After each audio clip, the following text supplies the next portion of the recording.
Em uma reunião para melhorar a comunicação interna, José, coordenador do projeto, decide elaborar um boletim informativo apenas para as chefias, excluindo os demais servidores.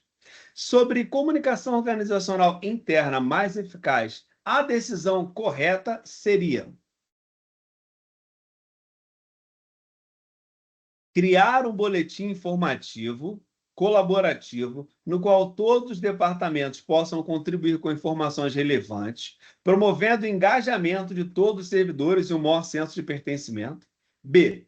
Distribuir o boletim apenas para as chefias, argumentando que elas são responsáveis por repassar a informação aos demais servidores, evitando assim a sobrecarga de comunicação direta de todos. C. Elaborar um boletim informativo abrangente para as chefias, mas restringir o acesso a ele por um grupo seleto de servidores, alegando que informações sensíveis devem ser compartilhadas apenas com aqueles em cargos estratégicos. E a letra D, não menos importante, enviar o boletim apenas para as chefias, argumentando que elas possuem a competência necessária para filtrar as informações e que o envio direto para servidores poderia gerar confusão. E aí a gente tem já a nossa primeira questão desse novo bloco. Quando eu falo de comunicação organizacional, eu estou falando de emissor e receptor. Esse fluxo de comunicação funciona assim, tá? O fluxo de comunicação funciona dessa maneira. Tá vendo que vocês estão digitando aí? Se tiver dúvida, é só colocar no chat. Diz assim, ó. O processo de comunicação, só que vai ser útil para várias questões, tá? O processo de comunicação, ele funciona nesse ciclo. Emissor, conteúdo, mensagem, codificação,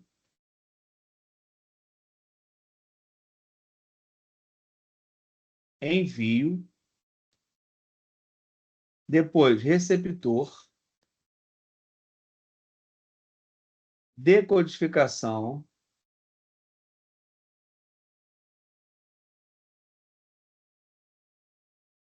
ruído, feedback. Eu esmiucei bem as etapas para que a gente consiga entender as etapas de uma vez por todas e depois eu vou te explicar que uma pode estar dentro da outra, tá bom? Emissor é a pessoa que vai enviar a mensagem. Flávio, isso aí é mole. Sim, eu tenho que escrever o e-mail. Quem tem que escrever o e-mail? Flávio. Então, Flávio é emissor. Ah, o e-mail, o envio, ainda vou botar aqui outra aqui antes do receptor. Envio, canal e receptor. Ah, eu vou mandar por e-mail. O e-mail vai ser o canal. Então, o envio vai realizar pelo canal. Qual o canal? O e-mail. Além disso, eu vou ter que escolher o conteúdo da minha mensagem. O conteúdo é o assunto que eu pretendo tratar. A codificação é a linguagem que eu vou colocar. Se eu vou colocar uma linguagem mais técnica, uma linguagem mais informal, e como é que essas coisas vão acontecer, tá? E aí depois eu tenho o meu receptor, que é a pessoa que vai receber aquela mensagem. Esse receptor, ele vai receber a mensagem e vai decodificar. Decodificar é o quê? Decifrar o código que eu inseri naquele conteúdo. Por exemplo, às vezes estou conversando com meu sobrinho, aí eu pergunto alguma coisa para ele, ele responde no WhatsApp, SS. Hoje eu já sei o que significa SS para adolescente. Mas eu perguntei para eles, cara, o que você faz com o tempo que você escreveria a terceira palavra, a terceira letra? Porque o sim, SS significa sim. Por que ele não bota S-I-M? Sim, não bota SS. SS o que ele faz com aquele tempo? Então, assim, eu identificar até eu decifrar aquilo demorou, não foi tão rápido. Já passei dos 40, não esqueça de ser uma outra geração. Então, existe um conflito geracional, inclusive na comunicação. Por isso, inserir o código faz com que tenham menos ruídos. Se o código é bem feito, ele vai decifrar o código perfeitamente. Na hora que ele decifra, se ele não entende perfeitamente a mensagem, ele está dizendo que teve algum ruído, algo que percebeu. Pode ser uma barreira semântica, pode ser uma percepção seletiva, podem ser vários fatores que vão tornar aquele ruído. E aí vai dificultar com que ele tenha um perfeito entendimento. Aí vai me dar um feedback dizendo assim, Flávio, entendi não. Tentei entender esse negócio, mas eu não entendi. Beleza, tranquilo. Isso aqui é só para a gente passar inicial nisso aqui. Quando ele fala, e uma reunião para melhorar a comunicação interna? Comunicação interna é a comunicação que é feita dentro da empresa. José, coordenador do projeto, decide elaborar um boletim informativo apenas para chefias, excluindo demais servidores. Sobre comunicação organizacional interna, mais eficaz, a decisão seria o quê? Letra A. Criar um boletim informativo colaborativo, no qual todos os departamentos possam contribuir com informações relevantes, promovendo engajamento de todos os servidores e um bom senso de pertencimento. Por quê? Você não quer que ninguém da tua empresa se sinta excluído. É lógico, Flávio, tem informações que não são todas as pessoas que têm que ter acesso. Ok, e essas informações não vão no boletim informativo. Boletim informativo é para todos. Se é uma informação que ela é sigilosa, ela não vai entrar no boletim informativo. Vai entrar numa comunicação confidencial. Por exemplo, quando daqui a alguns meses, você vai estar trabalhando na UFRJ. E aí você pode usar um sistema lá, por exemplo, Sistema Eletrônico de Informações, o SEI. Quando você vai subir um documento no SEI, ele pergunta para você se aquele documento é ostensivo ou sigiloso. Ostensivo qualquer um pode consultar, sigiloso só aquelas pessoas que têm acesso. Então existe uma classificação para isso, tá? A letra A é o nosso gabarito. Vamos à próxima.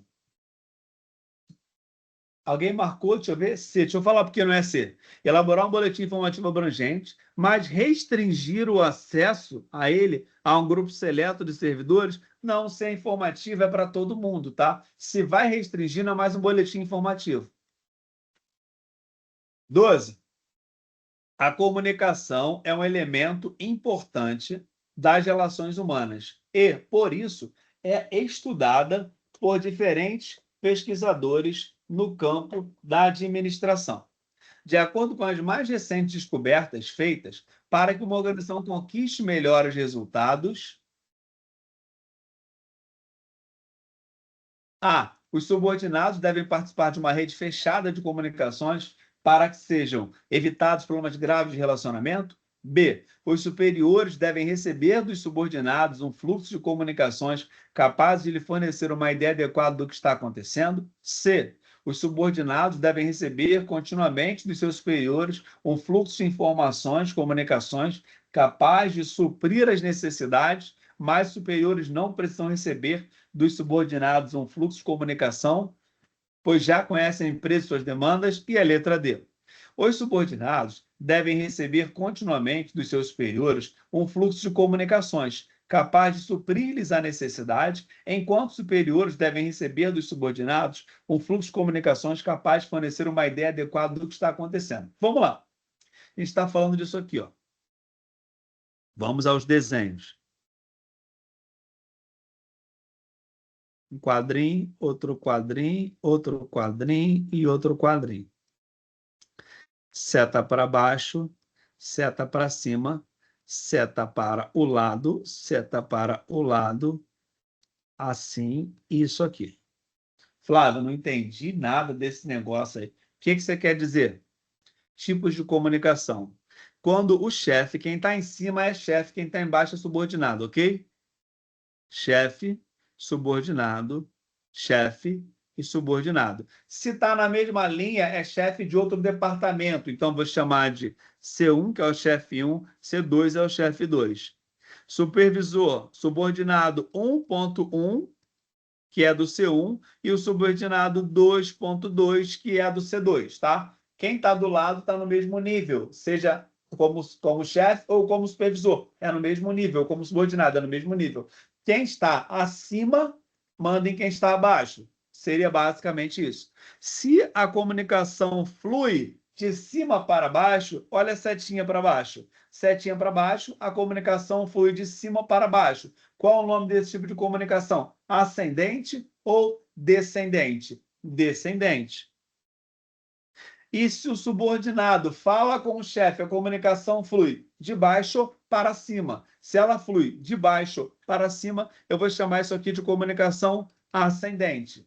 Se a comunicação ocorre com profissionais do mesmo nível hierárquico, eu posso chamar tanto de lateral quanto de horizontal. Então, em cima eu vou chamar de lateral, embaixo de horizontal, mas tanto faz, são sinônimos. Poderia estar do mesmo jeito ali, não faz a menor diferença. E quando a comunicação flui com profissionais de níveis diferentes e setores diferentes, o C2 falando, por exemplo, com o S1, eu estou chamando disso aqui uma comunicação diagonal. E quando a comunicação flui em todos os sentidos, olha esse círculo que eu coloquei aqui, é uma comunicação circular. Tá? É uma comunicação circular. Ai, Flávio, nunca tinha visto isso na vida. Não tem problema, tá vendo agora. Vai aprender agora e vai entrar e você vai conseguir gravar isso aqui, tá? Não tenha dúvida. Diz assim, ó. De acordo com as descobertas mais recentes, feitas para que conquiste melhores resultados. Então, o melhor resultado a gente vai encontrar onde? Os subordinados devem receber continuamente seus superiores um fluxo de comunicações capaz de suprir-lhes as necessidades. Ele não, na letra D aqui, ele não está dizendo que o supervisor ou o superior tem que falar tudo para ele, mas que tem que receber aquele fluxo de informação que vai satisfazer a necessidade dele. A necessidade não significa tudo, mas o que ele precisa saber, ele vai receber. Porque imagina, toda hora você sabe de alguma coisa por alguém que o teu chefe não te informou. Não faz o menor sentido, tá? Enquanto os superiores devem receber dos subordinados um fluxo de comunicação capaz de fornecer uma ideia adequada do que está acontecendo, tá? Essa é a melhor resposta, é a nossa letra D. Flávio, por que que as outras estão erradas? Porque eu quero a letra A, uma rede fechada? Não. Letra B.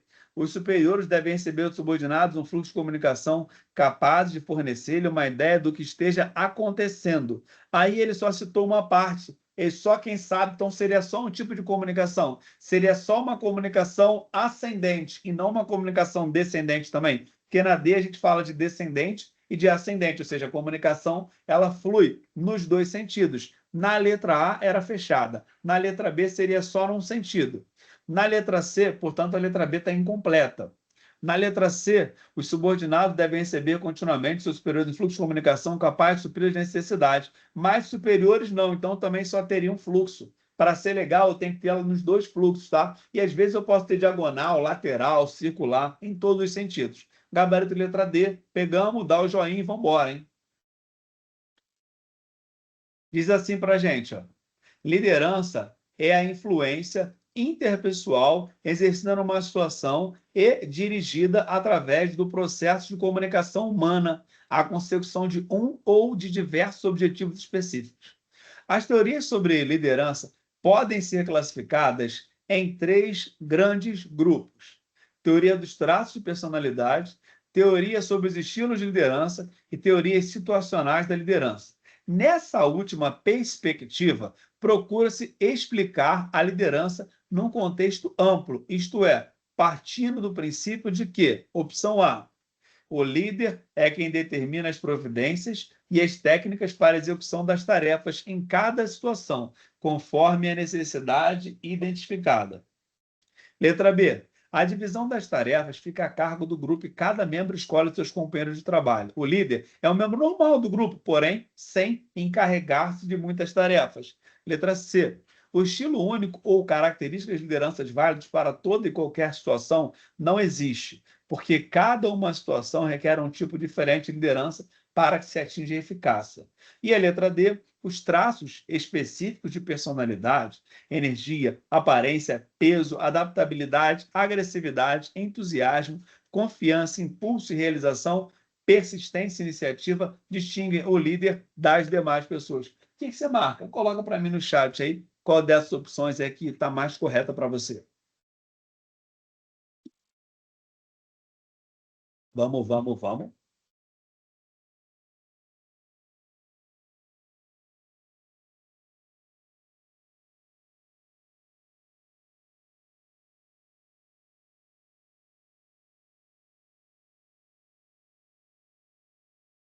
Muita gente marcando letra A.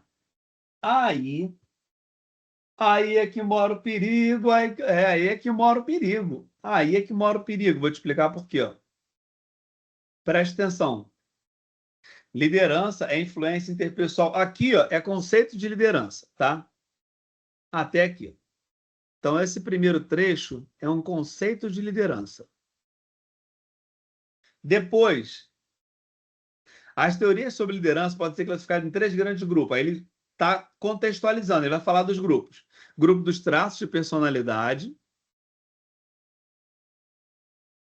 estilos de liderança e teoria situacional de liderança. Nessa última perspectiva, qual foi a última? Teoria situacional. É a mais próxima. Procura-se explicar a liderança num contexto amplo, isto é, partindo do princípio de que o líder é quem determina as providências e as técnicas para a execução das tarefas em cada situação, conforme a necessidade. Esse em cada situação matou vocês, né? Esse em cada situação foi um soco no estômago. Foi, esse em cada situação matou vocês, matou, tenho certeza. Quando falou nesse em cada situação, você, ai meu Deus, é isso aí mesmo, é essa a resposta. Não sei se vocês estão percebendo. A tua banca, ela bota geralmente uma pegadinha. Na primeira ali, ela bota parecido com aquilo ali, alguma coisa, para te induzir ao erro. Por quê? Não é a letra A. Porque olha só, quando ele fala assim, quem determina as providências técnicas conforme a necessidade identificada, quando ele fala na teoria situacional de liderança, funciona da seguinte maneira. Imagina que você tenha dois filhos. Um filho é aquele filho que chega da escola, ajuda, faz as coisas na sua casa, sem que você peça nada. Ele está ali fazendo tudo e ajudando. É aquele que é responsável, que está preocupado com os deveres da escola, e são filhos gêmeos, tá? O outro chega da escola, quer largar as roupas pelo chão, tênis para um lado, quer só deitar, se quiser dar comida na boquinha, não quer fazer nada da vida. Você vai conseguir criar os dois tendo a mesma atitude com os dois? Não. Por quê? Porque você já identificou que um é responsável e o outro é irresponsável. E aí, se um é responsável e o outro é irresponsável, um você vai ter que dar autonomia. Só dizer assim, olha, eu preciso que você tire boas notas, que você me ajude em casa. Fechou. Esse aí vai fazer tudo. O outro você vai ter que ficar, fulano, guarda tua roupa, fulano vai tomar banho, fulano vai... Fulano... Ai, mas é porque minha mãe gosta mais do meu irmão. Mentira! O nome disso é liderança situacional. O que vai definir o estilo de liderança adotado é o grau de maturidade da equipe e a forma como a situação se apresenta. Portanto, se eu determino o que você vai fazer, eu, como a letra A fala, eu deixo de ser um situacional e passo a ser um autocrático. Porque esse conceito primeiro aqui, ó, tira-se em cada situação. Essa primeira frase é liderança autocrático. É liderança autocrática, eu não dou outra opção. Agora, já na letra C, diz assim, ó, o estilo único, características de liderança válidas para toda e qualquer situação não existem. Isso baseado no quê? Na teoria situacional, que é o que a questão pediu. Fala assim, porque cada situação requer um tipo diferente de liderança para que se ative eficácia. Portanto, gabarito é a nossa letra C. Ó, coraçãozinho aqui, ó, tranquilo, coraçãozinho tranquilo. A gente conseguiu resolver mais uma questão aí. Parece e situacional, depende da situação, depende da forma como a situação se apresenta. Eu posso ser um líder autocrático, democrático, liberal. Ai, Flávio, é porque você. Não, não, não. Essa história de que prefere um, mas o outro é balela. Ali é liderança situacional. Tranquilo, gente? Questãozinha boa, tá? Questãozinha que separa muita gente na prova. Assim, um, dois, um, dois, um, dois. Quando você vai ver, já derrapou. Por exemplo, essa questão aqui, na tua prova, ela valeria 1,2. Ela faz parte do grau de conhecimento específico. Conhecimento específico vale 2 pontos. Então, assim, muito cuidado com isso para você não vacilar, tá? Não vacila, vamos à próxima. A teoria da equidade vincula-se ao processo motivacional, ancorando-se na comparação que os indivíduos estabelecem entre suas próprias contribuições e recompensas e aquelas observadas em outras pessoas. Dentre as referências utilizadas nas comparações, aquela a que é realizada por outra pela própria pessoa em uma mesma posição, fora da sua atual organização, denomina-se contribuição externa, o próprio externo, outro interno, outro externo. Aqui, ó, teoria da equidade. Aí você fala assim, caramba, Flávio, é o quê? Eu quero saber se aquilo é justo ou não. Por exemplo, imagina que você trabalha lá na UFRJ já, e aí você trabalhando na UFRJ, chega no teu horário, faz tudo direitinho, entrega tudo, preenche lá o teu plano de gestão, faz tudo, e um colega teu falta, chega, sai cedo, chega atrasado, e recebe a mesma coisa e não dá nada. Você percebe que ali tem algo que não está confortável, que não está certo, aquela relação, ela não tem equidade ali. Então, a questão fala sobre isso. Ó. Isso vincula o seu processo motivacional. A tendência natural é quando a chefia percebe isso, não toma nenhuma atitude, ela vai começar a nivelar por baixo, tá? Ela vai começar a nivelar por baixo. Aí diz assim, vincula-se... Chegou alguém? Não. Tá.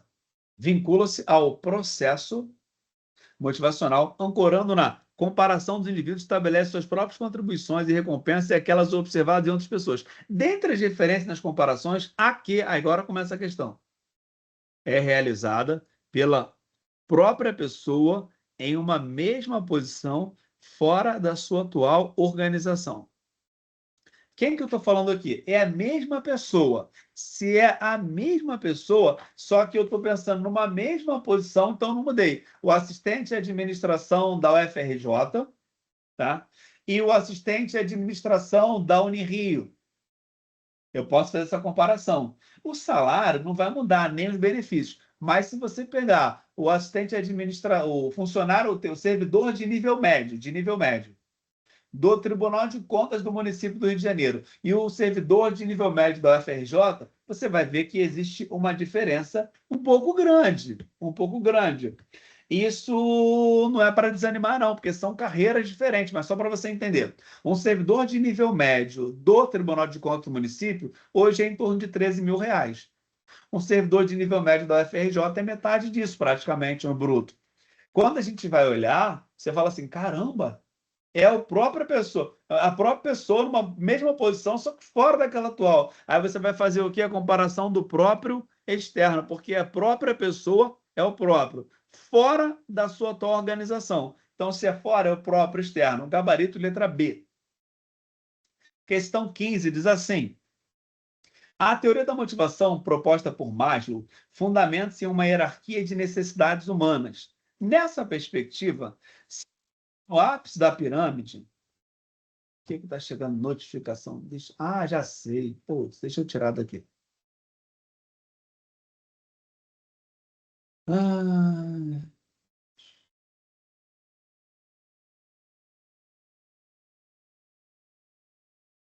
Ah, já está desativada, né? Vou até fechar aqui para ver se foi. E aí vai parar de chegar esse barulho aí. Nessa perspectiva, as necessidades situadas no ápice da pirâmide, cuja satisfação maximiza aptidões e a capacidade potencial de vida são autorrealização, segurança fisiológica e estima. Quando eu falo de Maslow, volto aqui.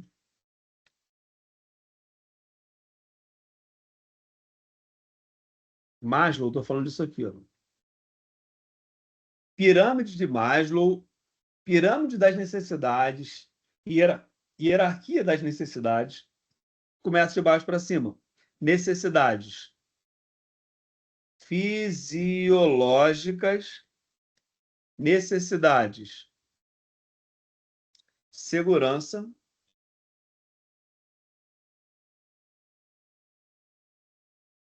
sociais, estima. Acabou? Não. Autorrealização. Maslow fala sobre isso, tá? Maslow fala sobre essa hierarquia das necessidades. E o que Maslow fala? Alguns pontos importantes. O que motiva o indivíduo é a insatisfação das necessidades, não é a satisfação das necessidades. Porque o indivíduo satisfeito não tem motivação para atender aquela necessidade. Quando uma necessidade se torna insatisfeita, isso gera uma tensão que vai te motivar a conseguir satisfazer aquela necessidade. Por exemplo, ai, Flávio, eu estou com uma fome aqui. Beleza, está com uma fome? Tá, então vamos embora rapidinho arrumar alguma coisa para comer. Ai, Flávio, eu comi demais, com rodízio agora, então não quero comer mais nada. Não tem necessidade para atender. Aqui, entenda, isso aqui é de baixo para cima. Isso aqui é de baixo para cima. Sempre fisiológica primeiro, depois segurança, depois sociais, depois estima e depois autorrealização. Aí ele fala, ó, as necessidades situadas no ápice da pirâmide. O que eu estou no ápice da pirâmide aqui? É autorrealização, ápice da pirâmide, cuja satisfação maximiza aptidões e as capacidades potenciais do indivíduo. Beleza? Tranquilo, gente? Se deram dúvidas? Se não tem dúvida, tem dívida, hein? Tem que acertar essa questão na prova.